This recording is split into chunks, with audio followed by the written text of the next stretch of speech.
Hello and welcome to yet another episode of the In News series. My name is Pooja Dwivedi. The US Senate has passed a resolution legitimizing McMahon Line as the accepted international boundary between India and China.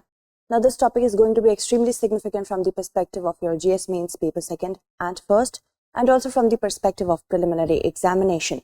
So, without further delay, let us move ahead and look at these many topics that we are going to discuss step by step. First of all, let us look at the news.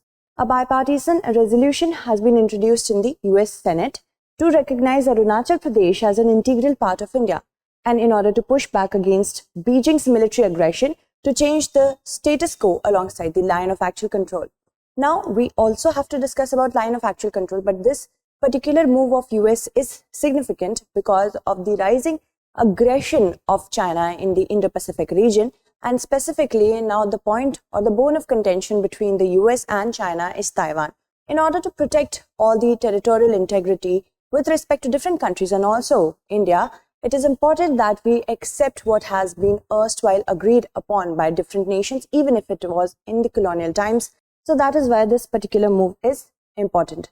What is the line of actual control? It is a demarcation that separates Indian controlled territory from the Chinese controlled territory. It is very different from LOC, which is between India and Pakistan. This LOC is different from LAC because this LOC, if we talk about the line of control between India and Pakistan, it was agreed to upon by India and Pakistan both in 1972 through the Shimla Agreement, and it has been specifically delineated on the map. So there is a map of it. LAC is just a concept. That is why it's so fluctuating. For India, LAC is 3488 kilometers. For China, it is just 2000 kilometers. And as we see, LOC is divided into three sectors. First is the western sector, then we have the middle sector, and then we have the eastern sector. Western sector is the most disputed and volatile. Middle sector is it doesn't get too much volatile. But now eastern sector is also starting to get volatile. Now, if we talk about McMahon Line specifically, it is between India, Arunachal Pradesh and China. And that is why McMahon Line is being in the news so recently, so you have to know about it.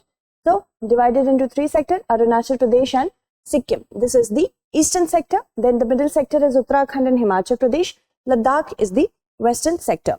The alignment of the LAC in eastern sector alongside the 1914 McMahon Line.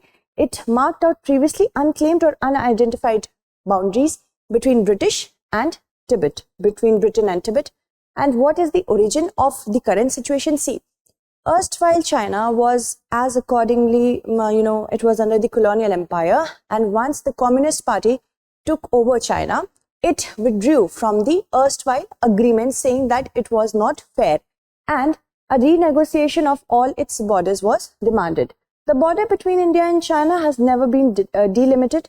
In January 1960, the Politburo of Chinese Communist Party decided to open negotiations with India to have mutual understanding and mutual concessions over the borders. Now, in April that year, China's Premier Zhou Enlai and Prime Minister Jawaharlal Nehru, they agreed to do a detailed examination of both the claims. Over the next 2 years, both sides sought to preserve the territorial integrity, but because of the 1962 war at China as a backstabber, because of that, India lost lots of its territories, and still it remains so. China has claimed 90,000 square kilometers of Arunachal Pradesh, that is the entire Arunachal Pradesh, which it calls Zangnan in the Chinese language, and makes repeated iterations about it being South Tibet. Chinese maps show it as a part of China.